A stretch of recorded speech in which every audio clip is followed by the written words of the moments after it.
Here's a ridiculous Larry Bird trash-talking story. He wants every advantage, whether it be a technical advantage, a physical advantage, but more importantly, a psychological advantage. I get a charge when I tell somebody on the opposing team that I'm going to hit the last second shot and then do it. That's what it's all about. You know how great a player is based on what their peers say about them, their former teammates and their competitors. Players like Michael Jordan, Magic Johnson, and of course the great Larry Bird are NBA legends, but it's not always because of the brilliance they displayed on the court. It's because of the stories and the debates that NBA fans still have decades after they retire. Not only have Larry Bird's teammates come out and praised him for what he did during his career, but players from other teams still continue to marvel at what he used to do on the court with countless stories. Larry Bird. He was ridiculous. One of the greatest players to ever touch a basketball. He's the best I ever played with, against, or anything I've ever seen. Ruined a lot of my successful games against the Boston Celtics. He talked a lot of trash. Bird was a bad somebody. In other words, when the best of the best continue to talk and marvel about what you did on the court, it just shows how great Bird was compared to everybody else in the league. And there are so many stories about the trash-talking, hard-working legend that is Larry Bird. But these stories in this video sum up Larry Bird completely. Both stories include Larry Bird's famous line, "I told you so." And you guys seem to love these types of videos, where I include interviews and clips and piece them all up together to make a story. One story so you can follow and you get a clear understanding of what was happening during that time. In this video, we combined ESPN's 30 for 30 on the Celtics and the Lakers, and an open court segment recorded in 2018 where Chris Bosh asked Kevin McHale for a Larry Bird story. Can you tell a Larry story? I haven't heard much of him, any stories about him talking trash, and he's so quiet. Then later on in the video, we look at another story which includes Larry Bird trash-talking Xavier McDaniel on the Dan Patrick Show, and also a documentary on Larry Bird. We combine all these interviews up together, and the story all flows together. You guys seem to love these videos, so I'd appreciate if you guys could leave a like on this video to show your support. It literally takes 2 seconds of your time, and it would really help my channel out. If you're new around here and enjoy these types of videos, feel free to subscribe. And lastly, I have plenty more videos just like this one on the channel for you to sit back, relax, and enjoy. I hope you're all staying safe, and let's get it started. Feels like every time we have somebody on who played against Bird, we always ask for their favorite trash talk story. Anybody better than Larry Bird? No, Larry's probably the best trash talker. And the best thing about Larry now? He's so buttoned down now. He's just like, I didn't do that. Man, that guy lies. He was the best trash talker. He denies everything. Can you tell a Larry story? I haven't heard much of him, any stories about him talking trash, and he's so quiet. Yeah, it's just every other time, and I never got to play on the court or see. Do you have a favorite Bird trash talk story? But can you tell a story like something you remember? I'd say one of my there's a million of them, but one of my favorite ones is we're playing Phoenix and we're way ahead, okay? The Celtics were playing the Suns, and we're down in the old Saddle Dome that they had outside. Right. And Larry, we're playing good as a team. Larry has the worst fourth quarter known to man. I mean, he's throwing the ball to the other team. I'm like, good Lord, we had like a 15-point lead. Next thing you know, we're down 2. And I'm like, how in the world are we going to lose this game, man? So we have a play, out of bounds play. I'm taking it out, and Larry says, I'm going to bust off the play, and I'm just going to come out, and I'm going to shoot a 3. And I'm like... And Larry says, I'm going to bust the play. I'm going to shoot a 3.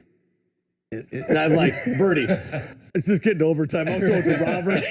Robert, we need to get into overtime, man. Try to get this ship right, because we're sinking, man. Celtics are down by 2 points, and Bird is out by the 3-point line, and he's being guarded by a guy named Johnny High.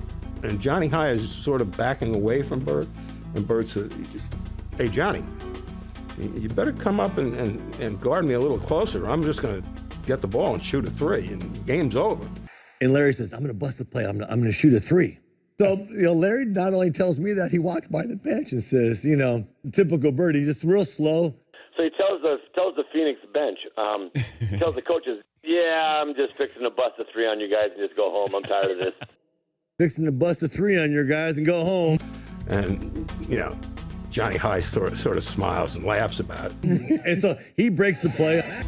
And then the ball comes into Bird. He just turns around and shoots a perfect 3.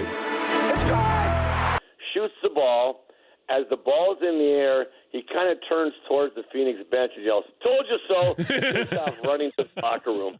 Larry hits it. He looks at the bench and goes, "Told you so." Unreal, man. As he's walking off, he puts an arm on Johnny High's shoulder and he goes, "Johnny, I told you to come out and guard me." That was Birdie. And just he had the confidence, man. That dude had so much confidence. He talked to the coaches. He talked to everybody. He was talking trash all the time, man. But fun. Great competitor, man. And I just started laughing. I was like, "Oh man." You know, it's just one of those ones where you just kind of, he has such supreme confidence, and it was just, but that's the one when you were back in and Larry went in and said, "Well, I won the game in the first 3 quarters, then I lost it in the third quarter, or the fourth quarter, excuse me. Then I won it at the end." He goes, "My record tonight is 2-1. We all just kind of laughed about it. Larry Legend is simply remarkable. The fact that he not only told Kevin McHale that he would break up the play and shoot a 3 in his face, but the fact he also told the Phoenix Suns players and coaches and then went on to actually do it. It just speaks volumes to how good Larry the Legend was, not to mention he also dropped 38 points and hit the game winner in that game.